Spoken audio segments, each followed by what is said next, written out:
A mensagem de Deus é poderosa. Não estou falando da mensagem do pastor, do padre, do apóstolo, do bispo, não. Estou falando da mensagem de Deus, aquela que é revelada, que é viva e eficaz, que confronta o estado de pecaminosidade do homem e que mostra o seu estado cruel, execrável, soberbo, avarento, e o leva ao pó até compreender que não passa de pó e cinza, e por fim ao arrependimento. Se não houver o quebrantamento, não haverá arrependimento. A pessoa não pode se arrepender daquilo que ela não foi sensibilizada, tocada e quebrantada. É como se houvesse um pecado oculto na vida dela. Mas a mensagem que lhe foi pregada não a confrontou, não a levou no lugar de renúncia. Então ela não sente pesar, não sente culpa, não sente nada que possa levá-la ao arrependimento da prática e, consequentemente, à confissão. Por isso que se não houver quebrantamento, se não houver ruptura, não haverá arrependimento. Se não houver arrependimento, não há confissão. E se não há confissão, o pecado continua encoberto. Ele continua lá e ele não pode ser tratado. É quando uma pessoa foi diagnosticada, olha, você tem um câncer. Você tem um câncer? É um câncer benigno ainda, pode ser removido, pode ser tratado, mas vai ter que fazer uma cirurgia. Se a pessoa disser que não quer passar pela cirurgia, o que era benigno torna-se maligno e pode matar. Tanto benigno quanto maligno matam, né? Mas é o estado de avanço da enfermidade. Então, se a pessoa não confessar, não aceitar que haja uma ruptura, haja uma abertura, haja um corte para tratar aquela enfermidade, significa que ela quer conviver com o mal que está dentro dela. E isso não lhe traz pesar algum. Em nosso meio, isso é natural hoje. As pessoas convivem com o pecado como se fosse um totó, como se fosse um bidu, como se fosse um rex. Se bem que hoje nem se dá nome de cachorro, né, desse tipo. Hoje o nome de cachorro é Renato, Ronaldo, William, Gabriela e por aí vai.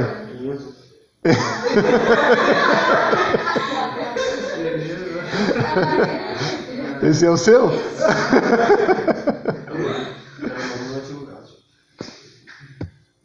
Mas não há tratamento.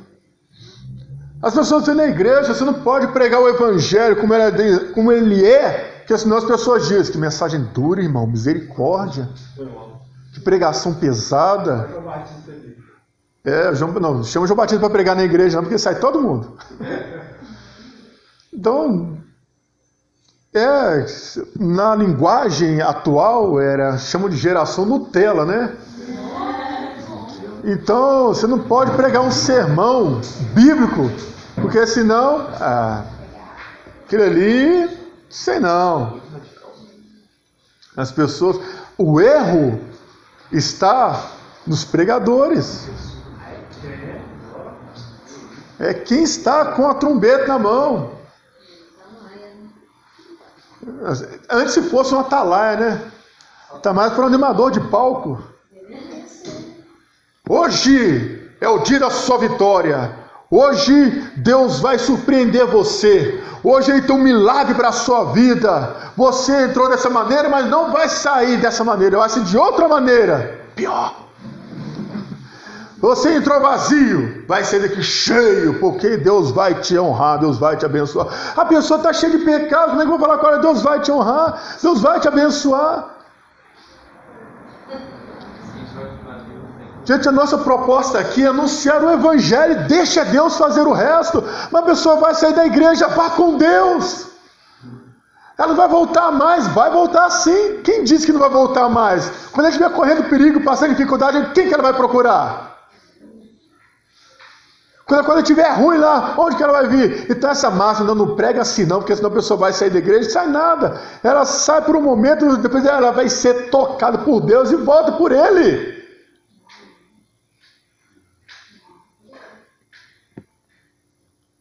Mas hoje é um perigo mortal, porque nós não queremos levar ninguém ao quebrantamento. Nós temos aquele pensamento, nossa, se a pessoa chorar é que ela está passando mal, que ela está num dia difícil. Então a gente quer chegar lá e dar um de Espírito Santo. E é mais fácil você se compadecer das lágrimas dela, da dor dela, do que compadecer do estado de miséria que ela se encontra. A mensagem não vai cumprir o seu propósito dentro desses termos. Na verdade, estaremos impedindo que ela cumpra o seu propósito se não fizermos algo. Eu vou mostrar para vocês aqui um exemplo do poder da mensagem e o efeito de quebrantamento que ela gera. Graças a Deus nós temos a Escritura, né? Em 2 Samuel, capítulo 12, versículo 1 ao versículo 15, a Bíblia narra que estava Davi no palácio. Vem o profeta Natã e diz para ele: Davi, o homem rico recebendo em sua casa um viajante, este homem rico, ele tinha muitos bens, muitos gados, muita coisa. E havia também um homem pobre que só tinha uma pobre ovelha. Esse homem rico, não querendo tirar do seu próprio gado para fazer um guisado, oferecer uma refeição para o viajante, ele pegou a única cordeirinha daquele homem pobre e ele fez uma refeição com aquela cordeirinha daquele homem pobre e deu para aquele homem que está hospedado em sua casa. Enquanto ele estava trazendo aquela colocação, Davi se enfureceu, ele se enraiveceu-se e diz: este homem tem que ser morto pelo Senhor, este homem tem que morrer. Aí Natã vira e diz: esse homem és tu, Davi. Meu Deus do céu. E ele vai e diz: pequei contra o Senhor. Quebrantamento. Quando Natã abriu a ruptura nele, ele reconheceu o seu estado de pecaminosidade. E dentro dessa revelação, talvez a mais chocante foi do versículo 12. Quando Natã vem para ele e diz: Davi, o que você fez em oculto. Mas o Senhor fará isso perante os olhos de todo Israel, debaixo do sol, para que todos vejam. O seu pecado oculto vai refletir a nudez de todo Israel. Todos verão e todos saberão. Porque você blasfemou do nome do Senhor teu Deus. O teu pecado está perdoado, mas a consequência dela você não escapará. Moisés, certa vez, disse, se eu não me falha a memória, está em Números, ele disse ao povo de Israel: se vós procederes assim, o vosso pecado há de vos encontrar. E o pecado de Davi encontrou ele, quase um ano depois. O homem conviveu todo esse tempo, achando que ninguém estava sabendo de nada. Estava todo encoberto, tudo bem. A mulher engravidou, feliz porque a mulher que estava com ele agora era uma mulher bela, estava dando a ele um filho, estava tudo planejado. Imagina, enxoval, o quarto da criança, planejando tudo que estava para acontecer. Aí vem Deus e diz: e essa criança que está sendo gerada no ventre, né? Se não me falha a memória. E essa criança, filha de Betseba, vai morrer. A criança nasce enferma, Deus lança uma enfermidade na criança. E uma vez se sente que a criança ia morrer, ele vai se posicionar em oração, em jejum, em humilhação. tentando mudar a decisão de Deus. A criança morre. Depois que a criança morre, ele se levanta e vai comer. As pessoas, elas não estão salvas se a mensagem que elas ouvirem não levar elas ao quebrantamento, se não levar elas à reflexão, se não levar elas a repensar conceitos, pensamentos e valores. O pecado está lá. Mas o meu medo de tocar naquele mal faz com que ela vá morrendo aos poucos. Isso é ruim. Isso é um perigo. Porque a igreja da atualidade já está vivendo disso. Ela está suavemente aceitando pecados encobertos e não estão pregando o evangelho por medo de perder membros. Você não está perdendo membro de uma congregação, você está expulsando a pessoa do reino.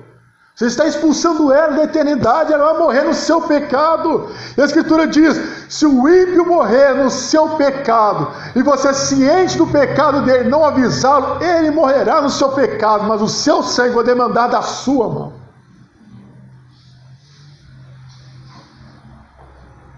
Pastores covardes, padres covardes, apóstolos covardes, bispos covardes, pregadores covardes, homens que só falam que as pessoas querem ouvir, mas não anunciam o evangelho, não estão se importando com a perdição da alma, querem valores, querem business, querem dólares, querem euros, querem libras, querem enriquecer os seus templos, querem templos suntuosos, confortáveis, agradáveis, querem mídia, querem status, querem posições, mas não querem saber da condição da alma daquele que está morto em seus delitos e pecados em estado avançado de iniquidade. É um problema, é um câncer dentro da igreja. O que será da vida daqueles que estão entre nós, mas convivem facilmente com o pecado e não os leva ao arrependimento? A repensar. Não vou ficar só em Davi, não. De repente estou pensando assim, isso é só em Davi, então. Lucas capítulo 24, verso 13 ao verso 32. Os discípulos no caminho de Emaús. No caminho de Emaús ou a caminho de Emaús? Os discípulos estavam caminhando, conversando entre eles.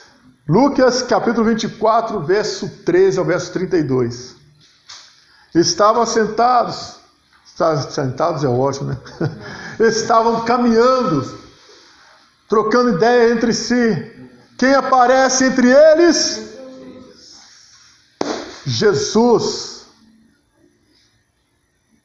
Jesus aparece entre eles e começa a fazer o quê? A expor as Escrituras. Começa a pregar para eles, começa a anunciar para eles. Como é que Jesus começou a chamar aqueles homens? Ó filhos amados, ó nécios e tardos de coração para compreenderem tudo quanto está escrito nos profetas. E começou a pregar, começou a falar. E aqueles discípulos ouvindo a sua mensagem. Se fosse no dia de hoje, como assim os pastores chamam as pessoas de nécios? E tardos de coração para compreender? Está achando que a gente é ignorante? Não. Até os intelectuais são ignorantes. O que imagina os ignorantes?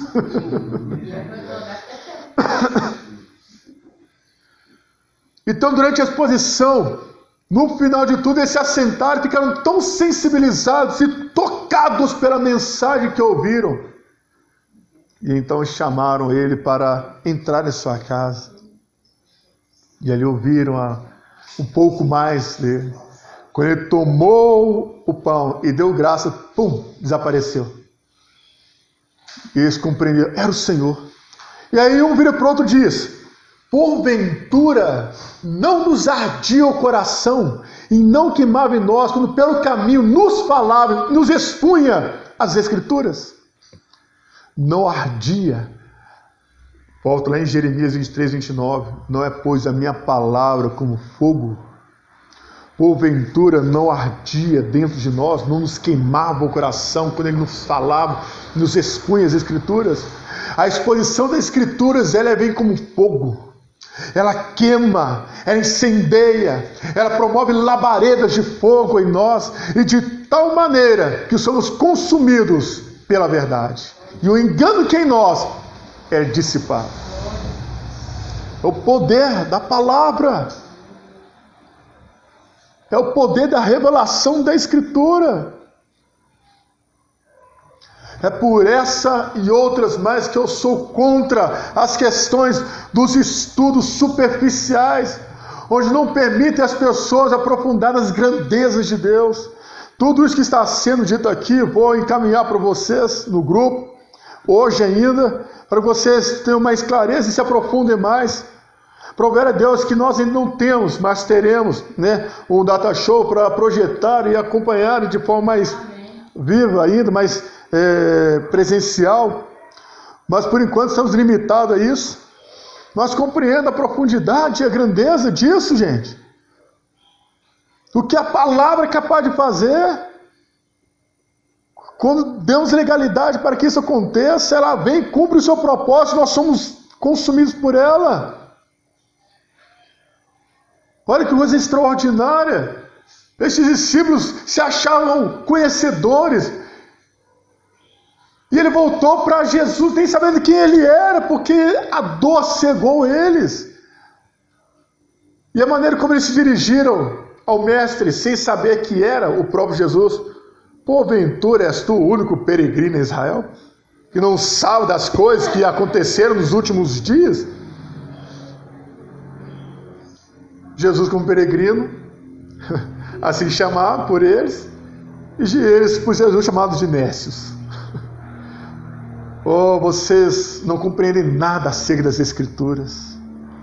Vocês só estão enxergando a dor que está dentro de vocês. Vocês não estão enxergando a glória que está diante de vocês. É assim com a maioria, só enxerga a dor. Gente, me perdoa, mas eu tenho que falar isso. Todo culto nós ouvimos a mesma coisa. Você que entrou dessa maneira, mas não vai sair de outra. Mas de que maneira que as pessoas estão entrando, afinal de contas, gente? E por que todo culto eles entram de uma forma ruim, tem que ser de uma forma boa? Será que a vida lá fora é tão ruim assim? Será que as coisas lá fora estão tão ruim assim, tão complexa? Você que entrou aqui triste, abatido, mas todo dia a pessoa está triste, abatida, não é um dia de alegria. Você que entrou cabisbaixo, ofendido, etc. Tem essas coisas do dia a dia. Qual que seria a proposta? Você que entrou aqui como filho, vai ser como filho. Você que entrou aqui amado por Deus, vai ser amado por Deus. Vai viver amado por Ele, vai viver alcançado por Ele, justificado por Ele, porque isso é estilo de vida. Mas como nós ainda estamos presos no conceito dos evangélicos, dos crentes, dos cristãos, ainda não conhecemos a paternidade de Deus, a nossa filiação dEle, então, vamos continuar nessa mesmice. A proposta é, gente, você entrou para cá, para este ambiente no dia de culto de domingo? Se você veio abatido, fleumático, melancólico, cabisbaixo, então porque seu dia, você não teve nenhum momento de comunhão com o Abba. E se você não teve nenhum período de comunhão com Ele, então alguém tomou o lugar dele durante o dia inteiro e te deixou muito mal. Quem foi? Esse aqui vai ser o nosso divisor de águas. E essa aqui eu faço questão de ler, ou que alguém leia para nós aí. A multidão que peregrinava em Israel. Atos capítulo 2, verso 1 ao verso 37, mas eu quero que nós lemos a partir do versículo 36. Não, eu queria voltar mais, mas saiba, pois, com certeza, toda a casa de Israel, que a esse Jesus, a quem vós crucificastes, Deus o fez Senhor e Cristo. Agora, durma com esse barulho. E ouvindo eles isto, compungiram-se em seu coração e perguntaram a Pedro e aos demais apóstolos: que faremos, varões, irmãos? A iniciativa partiu de quem para compreender a mensagem que foi pregada? A iniciativa partiu de quem para compreender a mensagem que foi pregada? Partiu de quem ouviu. A iniciativa partiu da multidão que disseram: que faremos? Que faremos? Observe que inicialmente eles disseram que os apóstolos estavam embriagados, estavam loucos. Uma hora dessa do dia estão todos cheios de vinho. A multidão que zombava, agora a multidão que está quebrantada. Que faremos? A mensagem, quando ela é cheia do poder, ela vem dando o propósito de Deus. Até aquele que traz consigo o espírito de zombaria, de sarcasmo em relação ao Evangelho, que criticam, que zombam da fé, quando a mensagem vem e ela cumpre o seu propósito, são estes mesmos que virão dizer: o que eu preciso fazer para me salvar? Que faremos, pois, irmãos? Compungiram, ou seja, compungir, eles ficaram constrangidos, foram quebrantados. A mensagem veio como espada e abriu ruptura neles. Abriu ali, fez um corte neles. E eles ficaram tão perplexos, maravilhados com o teor da mensagem que ouviram e disseram: que faremos? Que absurdo! Que absurdo! Como assim? Que faremos, irmãos?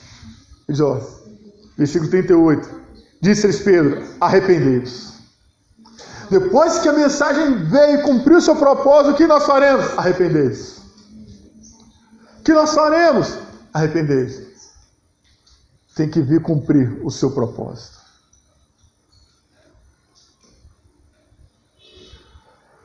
Há muitos que têm medo de pregar a palavra na íntegra, porque não querem perder ninguém. Para com isso, gente. Esse negócio de perder pessoas. O reino é de quem? A obra é de quem? O evangelho é de quem? O Espírito que habita em nós é de quem? Então, quem teria medo de perder alguém teria que ser Ele, não somos nós. Se a obra é dele, o reino é dele, o evangelho é dele, a palavra é dele, o Espírito é dele, todas as coisas são dele. O que resta a nós? Anunciar, apregoar, tocar a trombeta, o alarido, somos atalaias, somos os ministros do evangelho, nada além disso. Vamos pregar o evangelho e deixa Deus fazer o resto, porque a obra é dele. Não temos que ficar mimando ninguém. Não, porque ela está ofendida, deixa ela conviver com a ofensa dela. Não, mas ela vai sair da igreja, ela pode sair da igreja, graças a Deus, não pode sair, é do seno da vontade de Deus. O confronto é uma coisa, a afronta é outra. As pessoas têm que ser confrontadas com o ego delas, com a crença delas. Se isso não houver, ela está cheia de motivação certa e princípios errados. Ou cheia de princípios corretos e motivações erradas. E aí nós aprendemos sobre isso aqui uma vez, né? E aí mora o perigo.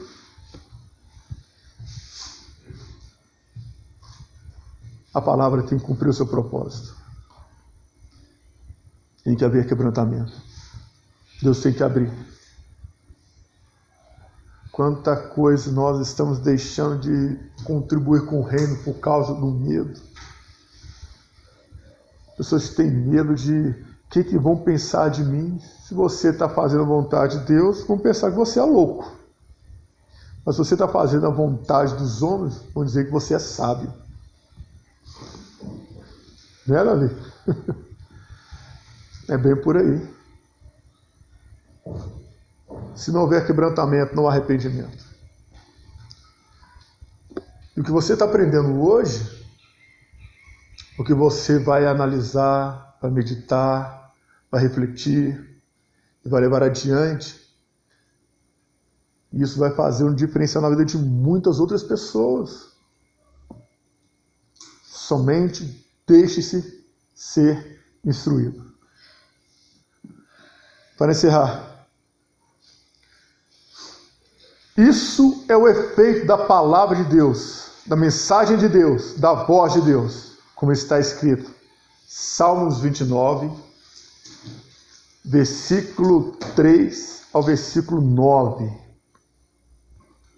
Ainda falando sobre a palavra, Salmos 29, versículo 3 ao versículo 9. A voz do Senhor ouve-se sobre as águas. O Deus da glória troveja. O Senhor está sobre as muitas águas. A voz do Senhor é poderosa. A voz do Senhor é cheia de majestade. A voz do Senhor quebra os cedros. Sim, o Senhor quebra os cedros do Líbano. Ele o faz saltar como um bezerro.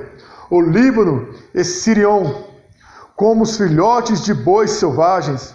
A voz do Senhor separa as labaredas de fogo. A voz do Senhor faz tremer o deserto. A voz do Senhor faz tremer o deserto de Cádiz. A voz do Senhor faz parir as cevas e descobre as brenhas. No seu templo, cada um fala da sua glória.